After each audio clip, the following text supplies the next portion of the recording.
They boarded an overloaded charter cruise and then died in the strong tide off of Pass-A-Grille. The Coast Guard continues its investigation 1 year later. It was a year ago this week a 4-hour cruise turned tragic for a group of college students and the crew of the Jaguar. Curiously, the Coast Guard says its investigation into last year's spring break drownings of 2 people off Pinellas County isn't over yet. Target 8 senior investigative reporter Steve Andrews wants to know why not. You know, a lawsuit has already been filed in connection with this case, so I wanted to know from the Coast Guard, where's the official investigation of this deadly incident? It was a year ago this week the Coast Guard and other agencies searched the waters off Pass-A-Grille for 2 missing men. 1 year later, the Coast Guard is still actively investigating the case involving the Jaguar. A Pinellas County Sheriff's report states 15 students booked the yacht, the Jaguar, through Florida Yacht Charters. Student G. Lowe jumped into the fast-flowing tide in Pass-A-Grille Channel. When he got in trouble, crew member Andy Dillman went in after him.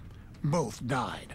According to Coast Guard Deputy Sector Commander Randy Brown, a marine casualty investigation is a complex process. You're dealing with multiple different companies, multiple different legals or lawyers that are getting involved in the case. The Coast Guard does take a good amount of time to complete their investigations. Maritime attorney John McLaughlin says this is not at all unusual. With a death case involved, with foreign nationals involved, with Chinese involved, and there may have been additional factors that they had to look into. The family of Lowe filed a lawsuit against Jaguar Captain Todd Davis, Florida Yacht Charters, and the owner of the Jaguar. The lawsuit charges Davis operated the yacht without the required captain's license. Do you have any knowledge about that?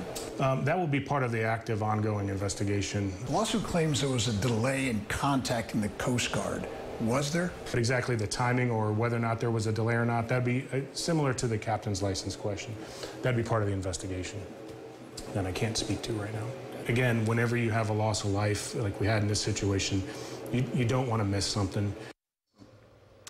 According to Commander Brown, as recent as the last couple of weeks, the Coast Guard has obtained more pertinent information to this deadly incident. And you've done several reports on this very story. I remember you previously reporting this boat was not a stranger to the Coast Guard. Yeah, we obtained some emails and we showed you about this last year. The Coast Guard was actually warned in 2015 and again in 16 that the Jaguar was carrying too many passengers. Now, in early March last year, it was warned of illegal passenger vessel operations compromising safety. Days later, this happened. It was like, watch out, something's going to happen. And it did. Yeah. All right. Thanks, Steve. And if you have a problem you'd like Steve to investigate, call our Target 8 helpline, the number 1-800-338-0808.